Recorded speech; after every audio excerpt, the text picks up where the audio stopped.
After the mess that was left in the wake of Halloween 5, Halloween 6 had a lot of loose ends to tie up. Would they be successful in their endeavors? Absolutely not, but today we're going to talk about it anyway, so let's get spooky.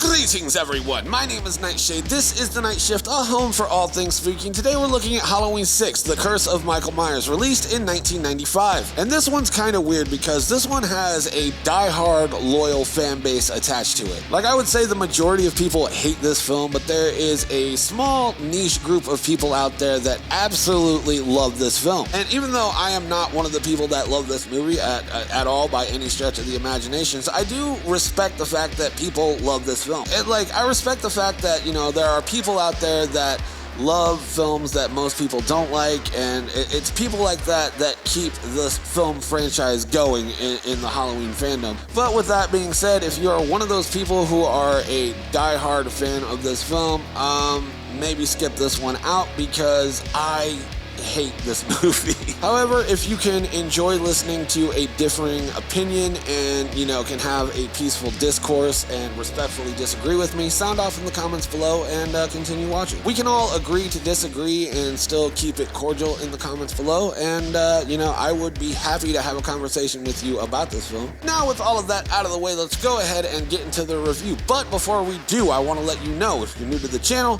how I do my reviews. I don't make video essays like most other channels do, where, you know, I go beat for beat with the story, giving my criticisms along the way. No, instead, what I do is I recommend that you go watch this movie for yourself, get your own informed opinion, and then come back here and we can geek out about it in the comments below. Instead, what I do is I break this down into two camps, the positives and the negatives, and then after I go through that list, we will give this movie a score and end the video there. But even though this is the Night Shift, we always start off on the bright side with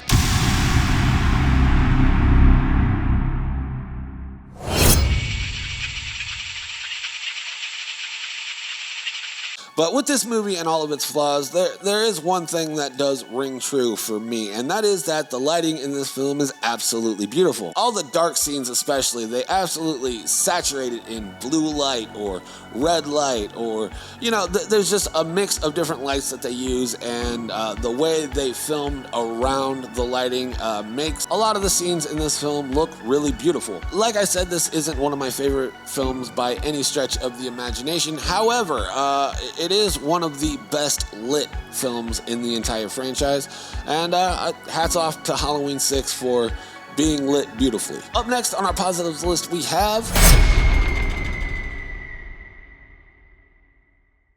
Now, the kills in this are pretty solid. However, I'm going off of the theatrical release, not the producer's cut. I find that the theatrical release is the more enjoyable of the films. Lee from over at Drum Dums, he actually has what's called the blue cut, and that's probably like the best cut. It's like, you know, a mix of the two. But, you know, as far as official releases go, I'm only going off of the theatrical cut for this. I find the producer's cut to be kind of boring and lackluster, and a little bit more boring than this film is, and the theatrical cut.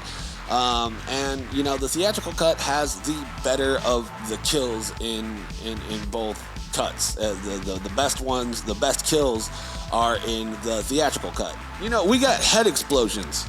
We get heads on spikes, and we get intestines turned into mulch, essentially. And, you know, if I only cared about kills in movies, then this one would be high up there, and I wouldn't have many complaints. But, unfortunately, I do care about story, and, but we do still have one more positive on the list, and that is going to be... This is Donald Pleasance's last ride as Dr. Sam Loomis, and, you know, you can tell, like, his voice is a lot shallower, a lot weaker, but Donald Pleasance fucking loved playing Dr. Sam Loomis, and he gave it his all, and this, you know, like I said, this was his last outing. He died during final production of the film, and, you know, it is very sad. You know, there's a scene where, you know, he's smiling as the rest of the cast is leaving, and he's just kind of got a look about him, and it kind of breaks your heart knowing that that's like the last time we ever see him on film. Donald Pleasance, you are an absolute icon of horror, an absolute legend in your own right, and you are one of the best protagonists in a horror film ever. And that's gonna do it for all of our positives. We only have 3 positives for this film, at least I do. And yeah, now it's time we move on to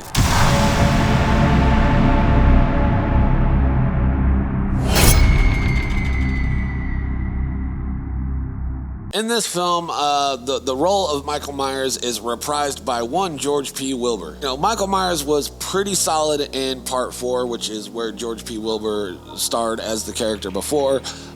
In this one, though, something is off. Like, I'm not a fan of the way he walks. It looks a little dumpy. Like, something about it just doesn't really do it for me. And I know a lot of people love this iteration of Michael Myers, but I am not one of them. You know, there's a handful of people out there, like, to this day that say, you know, this is the most evil Michael Myers and the most brutal Michael Myers we ever got. And I wholeheartedly disagree. Another thing that I don't like about this Michael Myers is, you know, in this film, they try to explain why Michael Myers is the way he is, and he's controlled by ancient Nordic runes. Oh, that's so painful to say. I believe a lot of the worst films in the franchise are the worst films because they try to explain Michael Myers. Now, Michael Myers should always be a question mark. He should never be an answer. Why does Michael Myers kill? Nobody knows, and that's what makes him scary. Whenever he is a complete hollow husk and void of any sort of emotion, he is the scariest iteration that he could be. But whenever you find out he is just a puppet for a cult, that kind of takes the wind out of his sails. It's stupid is what it is. It's absolutely fucking idiotic. And you can't talk about Michael Myers without talking about our very next negative, which is I hate this mask. I hate it almost as much as the Halloween 5 mask. It is a terrible, terrible mask. And there's a lot of people, and not even just like the diehard fans of this film, but there's just a lot of people out there, like movie reviewers and everything else, that say that this is one of the best masks since the original. What are you talking about? What are we talking about here? Am I seeing the same thing you're seeing? I don't see the one of the best masks in the franchise. I'm looking at a lumpy, dumpy, uneven-eyed piece of shit. Like, just look at this mask. Look at this piece of shit mask. Like, look at all the weird textures that's on it that's not smoothed out, that could have easily been smoothed out. Look at the fact that the eyes don't line up. The eyes are very off-centered, and they're very uneven, and it looks terrible. It is an absolutely terrible mask, and I say that from the point of the standpoint of a mask maker. Like, I made the mask that you see me wearing now, and it absolutely blows my mind that somebody was paid a lot of money to make a really, really bad mask. A lot of people love this mask, and I don't see it. I don't understand why people like this mask. It is a terrible mask. And I felt like I was alone on an island with the thought that this is a terrible mask because nobody agreed with me. Like, for the longest time in the horror community, at least, like, nobody agreed with me that this is a terrible mask. However, the one glimmer of hope that I have for my opinion is the fact that the mask guy himself, AJ Good, the person whose job it is to know their shit about masks, agrees with me that this is a terrible looking mask. I've never owned an H6 in my life because I fucking despise the mask. I absolutely hate the movie. I honestly cannot fathom what type of person finds this mask cool. He has gone on record as saying this is a terrible mask, and it makes me feel less alone because I don't understand why people love this mask, and I will never understand why people love this mask, but at least I'm in good company. At least I'm with somebody, I agree with somebody whose job it is to know shit about masks, and, you know, it makes me feel a lot better about, you know, my stance on this mask. And yeah, I actually got genuinely heated there for a second. So with all of that out of the way, let's go ahead and move on to our next negative, which is... Now, don't get me wrong. I love Paul Rudd, but I cannot stand Paul Rudd in this film. He is awful. Like, he talks so weird. Come on, you don't really believe that Michael Myers is actually alive? Michael's work isn't done in Haddonfield. And soon, very soon, he'll come home to kill again. But this time I'll be ready. Like, I think they were gearing him up to become the next Sam Loomis in Halloween 7, which thankfully never came to fruition because that would have been a terrible idea. And then we've got everybody else in this film who is absolutely forgettable. Like, everybody in this film falls flat for me as far as characters go. Everybody is not memorable. Like, there's not a memorable person in this film that I can think of right now. And speaking of a bad cast, let's go ahead and move on to our next negative, which is... So Danielle Harris, the star of the past 2 films, wanted to reprise her role in this film, and she jumped through so many hoops to try to do it. So my agent called up Paul Freeman and Mustafa and said, you know, Danielle wants to do this, and what can we do to make it happen? And they said, we need to hire someone over 18, so get her emancipated. So you basically have to go before a court, and you have to prove to the judge that you're an adult, and you're essentially like, I'm an adult now, and you say, I'm gonna move out of the house from my mom, you know, you're an adult, and then they could work you like an adult. Business affairs, which is, you know, people that are supposed to make the deal with actors. They don't have any connection to the project. That's just their job. And they called, and I just remember being on the phone and them being like, we're gonna offer you, you know, whatever scale it was, like $800 a week or $1,000, 1 week of work for the week. And I was like, oh my God, but I have all of this, I just paid like $3,000 or $4,000 to be able to do the movie. And wait, what? I tried to make it happen, and then we had one more phone call, and I'll never forget, the woman on the other line said to me, your character is a scale character. You die in the first act. We're not giving you any more money. And I went, I guess I mean nothing to you then. Okay.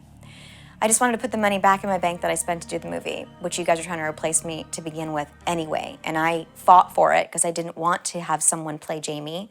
And okay, so I'm done. And that was really what had happened. And after she jumped through all of those hoops and did everything that they asked of her to do, they wanted to lowball her and not pay her enough money. Danielle Harris, you know, did not back down from her price, and for that she didn't get the role, so they replaced her with another no-name actor, and you know, the film suffered because of it, because we have now no link other than Donald Pleasance's Sam Loomis.